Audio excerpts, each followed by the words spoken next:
Okay, guys, here's part 3 of the chapter 14 lecture. This is starting down at the brainstem and working from the simplest areas of the brain upwards. So we're starting with the lowest part of the brain, that is the medulla oblongata. And for each of these regions, I'm going to let you know what I'm looking for on the exam, the kinds of things I want you to know, okay? So you will never have to know a particular nucleus, which is a cluster of neuron cell bodies that aren't on the cortex, except for the basal nuclei. So anytime you see nuclei within brain regions that are not the basal nuclei, you may ignore those names and functions. For each region, though, I do want you to have a general idea what it does. Like, for example, the medulla is responsible for complex autonomic reflexes, and it also runs some things like heart rate and breathing. So where is the medulla? If you look at this crazy diencephalon brainstem combo, it is down here. It's the last section of the brainstem before we transition into spinal cord. And it has two raised regions on the front known as the pyramids, and it has two kind of oblong spherical shapes on the front known as the olives. Okay, I'm not going to ask you a lot of detail about them, but just know that that is where those structures are located. Here it is from the front. So you can see here is an olive and here is an olive, and these are called the pyramids. Here it is from the back. There's not a whole lot going on the back. It's going to have a connection to the cerebellum, but not a whole lot of interesting stuff going on. And here is a cadaver version. Okay, so these reflexes, part of it is going to be the reticular formation. The reticular formation has to do with your level of consciousness. It also contains the cardiovascular centers that control heart rate and the dilation or constriction of blood vessels. And it's going to have what we call the respiratory rhythmicity centers, which control your breathing patterns. Okay, so that's all you need to know about the medulla. The pons. Pons means bridge. And it is the major bridge between the brainstem and the cerebellum. And matter of fact, if you look at it, the fibers go horizontally. Now, it's also going to have some nuclei or clusters that are associated with breathing, words you'll learn in anatomy too, like the apneustic and pneumotaxic centers. Just know that has to do with how we're breathing and our patterns of breathing. It also is going to have ascending, descending, and transverse fibers that link areas of the pons with the opposite cerebellar hemisphere. Okay, so here is the pons. Notice my fibers are going across and they're connected. Back here would be the cerebellum. So they look like they are connecting to the cerebellum. Okay. All right, the top part of the brainstem is called the midbrain, and it's the transition area between the diencephalon and the brainstem. And it's going to have some interesting structures on the front and back. On the front are going to be very large pillars of myelinated axons of neurons that are coming from the brain and going to the body.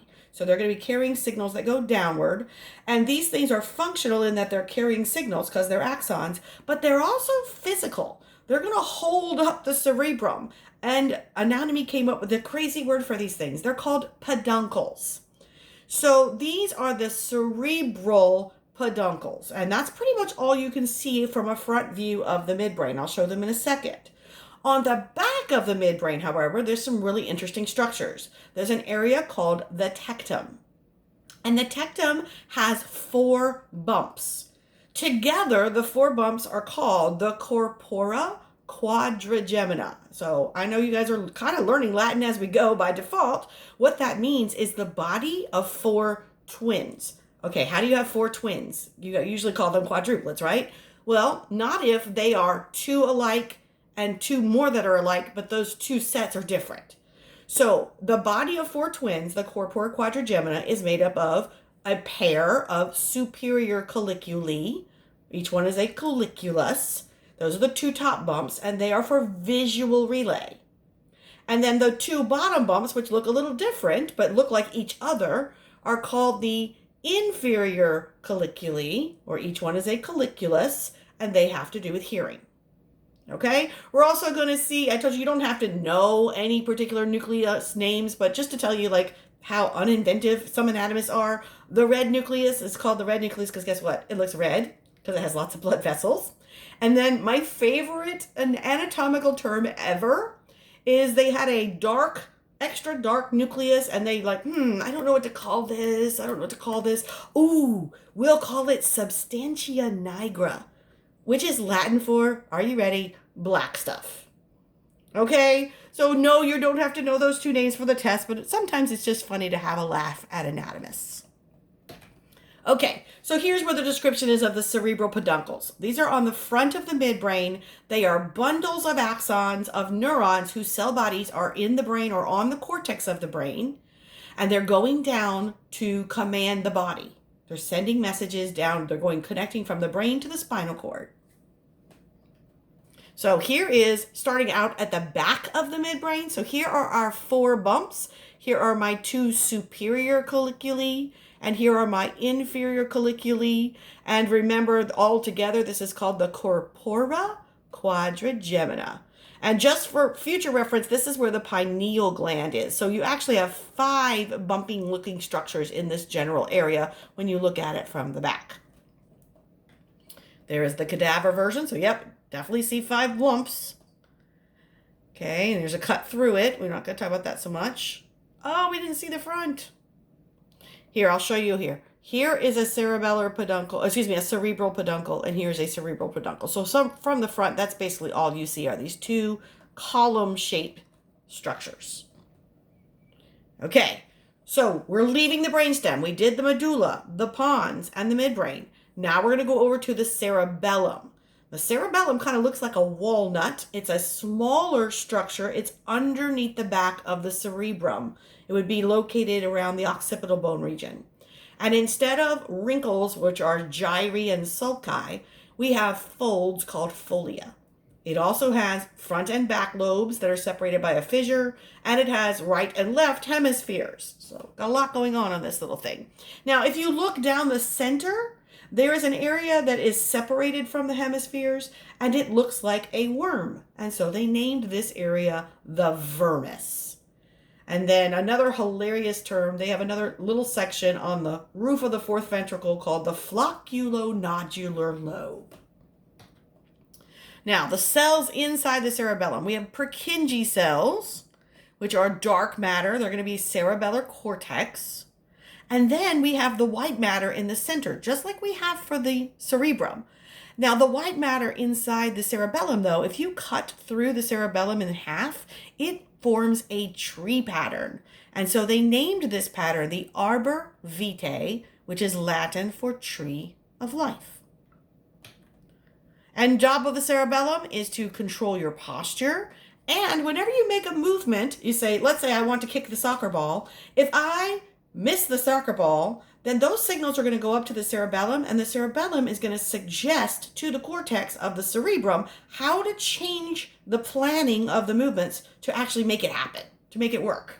So it fine-tunes and smooths out movements that are planned and executed by the cerebrum. So just like we had peduncles that connect the midbrain to the cerebrum, we have connections between each part of the brainstem to the cerebellum, and they are called cerebellar peduncles.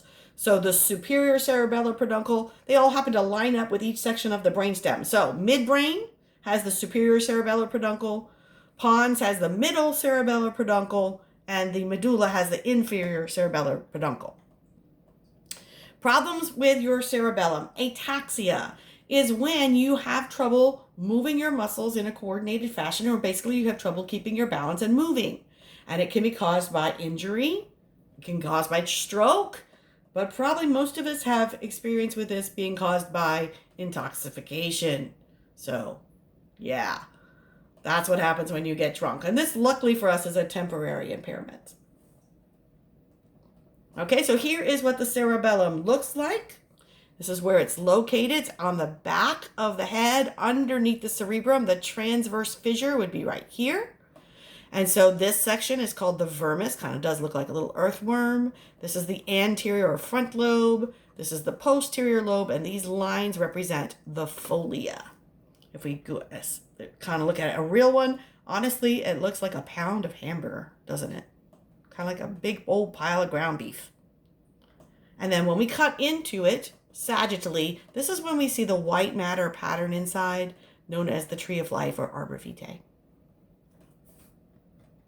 Okay, so we've done the brainstem. We've done the cerebellum. The next brain region we're going to go up to is the diencephalon.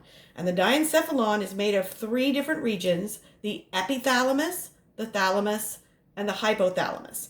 Now, the epithalamus, epi means on top of, and it's on the back top of the thalamus, and that is primarily made of one thing, the pineal gland. The pineal gland secretes melatonin, and melatonin makes you go to sleep. So what happens is, as your eyes perceive darkness around you, it activates the pineal gland. The pineal gland begins secreting melatonin, and melatonin affects your body by slowing your heart rate, slowing your breathing, and starts to bring you into that state of unconsciousness. So melatonin helps you fall asleep. It doesn't keep you asleep, but it helps you in the falling asleep process. The thalamus is the main player in the diencephalon. Now, the thalamus is amazing. I want you to think of it as a giant filter. All day, every day, all of your sensory receptors in your body are trying to send your brain messages. All of those messages, well, nearly all, go straight to the thalamus. And the thalamus gets to make the decision about which messages are important enough to bring to your cortex, which is where you would have your conscious awareness. Okay? Now, the thalamus itself is like 2 big oval shapes that are attached in the middle by a little stalk or a bridge that's called the interthalamic adhesion, or other books will call it the intermediate mass of the thalamus. And the thalamus is sitting right in the middle of the brain, and in the center between the 2 halves of the thalamus is the space that we call the third ventricle. All right, let's go back to the thalamus before I go to the next thing. So I was talking about how it filters. So let's assume, we're all home, I'm not making any real assumptions, but let's just assume that you put on an undergarment today, okay? So when you got, we'll call them panties. I know, guys, sorry, I know you don't wear panties, but just stick with me for a minute. So when you put your panties or your underwear on today, your legs and your skin all the way up were telling your brain that they were moving up, and then you got them on, and they're still there, and they're still touching touch receptors, and those touch receptors might be trying to tell your brain, you're wearing panties, you're wearing panties, you're wearing panties, you're still wearing panties, hey, you got on panties. After a while, your thalamus shuts off the signaling and doesn't let that get to your conscious awareness. So even though those touch receptors are still reacting to that touch between the fabric and your skin, you're not aware all the time of the fact that you are wearing panties until I said those words, because that brought your attention now back to those messages, and now the thalamus let the message through. Now, if the thalamus isn't working, that means every sensory perception thing that is happening to your body at all times will reach your mind, will reach your conscious thought. So imagine you're sitting there and you're feeling like all my clothes are touching my skin. It's cold in here. The person next to me is stinky. Boy, that light is bright. Dr. Wallace sure is talking loud today. That would be a failure of the thalamus to filter. This is just my theory, but I think some parts of autism might be linked to a failure of the thalamus to filter out sensory information. Okay? Now, there is one sense that does not go through the thalamus. It's considered what we call our most primitive sense, and that is the sense of smell. Smell does not go through the thalamus. Instead, it goes to an area around the thalamus we're about to talk about in a few minutes called the limbic system, which is your emotional center. So rather than being able to be filtered out, strong smells elicit very strong emotions. All right. Under the front of the thalamus is hypothalamus. You can tell from its name where it is. It's under the thalamus. And the hypothalamus is what I said is like the guy in the mech suit. It is where the connection of all your body control systems rests. It takes information from your thoughts, from your emotions, from your like panic, all fears, and it translates them into instructions for your body. It can control your endocrine system and your autonomic nervous system, which runs all of your organs. It has other structures as part of it. It has these two bumps that are called mammillary bodies. And if you were to look at them on the model, it looks like a tiny pair of Barbie boobs on the front underside of the brain. There's also a stalk that connects the hypothalamus to the pituitary gland, and that stalk is called the infundibulum. So looking at a sagittal section, this is where the two sides of the thalamus connect, okay? Now, this is not the whole thalamus. This is just the middle. So I'm going to put my hands in front of the camera for a minute. Imagine that this knuckle is one side of the thalamus, and this knuckle is the other side of the thalamus, and they're touching right there, and we sliced. We would not really actually see the size of the thalamus. We would just see the size of where they're touching. So this is kind of misleading. It's actually much bigger than this, but each side of the thalamus is buried in a cerebral hemisphere. And then this is my hypothalamus, and then here is a mammillary body. Okay, why do I call them the Barbie boobs? Because mammillary reminds me of breasts, and I try to give you guys things to help you remember. Mammillary body would be a pair of small bumps on the front of the brain. This is the midbrain, so it's right in front of the brainstem. So I call them the Barbie boobs. And then this would be my infundibulum, and then the pituitary gland would be hanging right there. We can also see our pineal gland right here that makes melatonin. This is part of the epithalamus. And then right under that, I have my 4 bumps, my corpora quadrigemina from the midbrain. Okay, so here's a cartoony version. This is going over the nuclei that are within the hypothalamus. And again, you do not have to know these. Oh, another funny thing about calling the mammillary bodies the Barbie boobs is, what is their job? It controls feeding reflexes like licking and swallowing and sucking. So there's a little method to my madness there. Okay, so 8 jobs of the hypothalamus. Number 1, it secretes antidiuretic hormone and oxytocin. These are 2 neurohormones you're going to learn about in the endocrine system. The second thing it does, it regulates your body temperature. It runs your thermostat. It controls autonomic functions of the body. So that's everything that happens in your body automatically. It coordinates your voluntary muscle movement with your autonomic functions, and it coordinates your nervous system to your hormone or endocrine system. It controls your circadian rhythm, your sleep-waking cycle, day-night cycle. It controls subconsciously some of your skeletal muscles.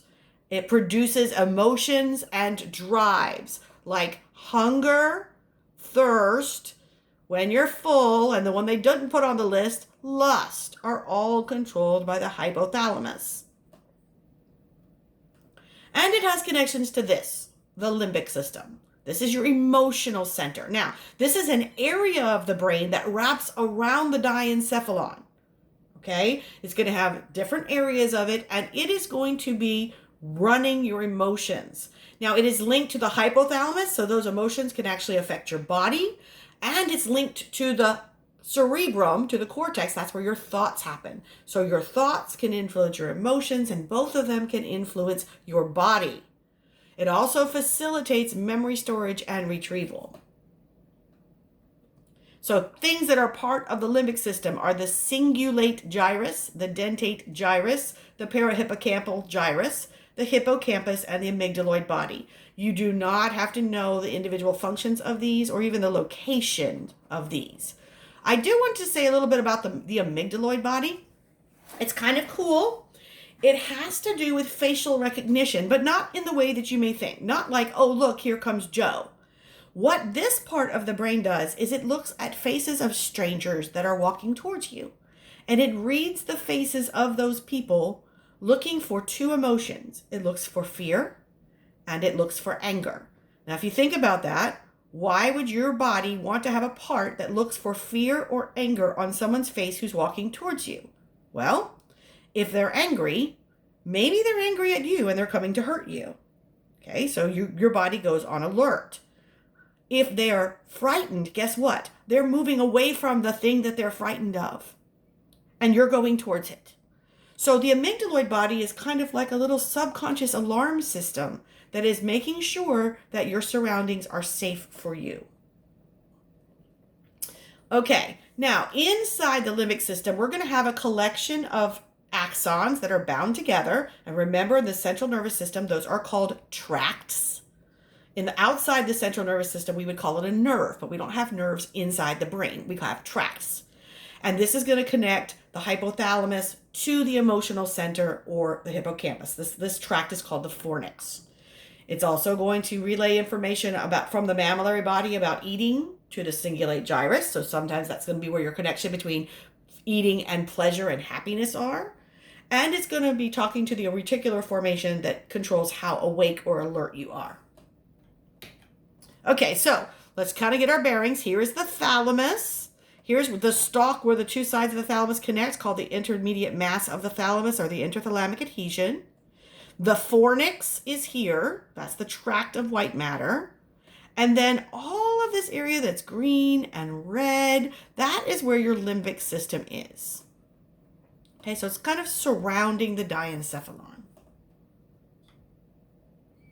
And again, you're not going to have to know any particular nucleus or any particular function of any of these.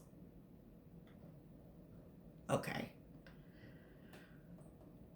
I'm going to stop this video and I'm going to start the last video on this chapter with the cerebrum.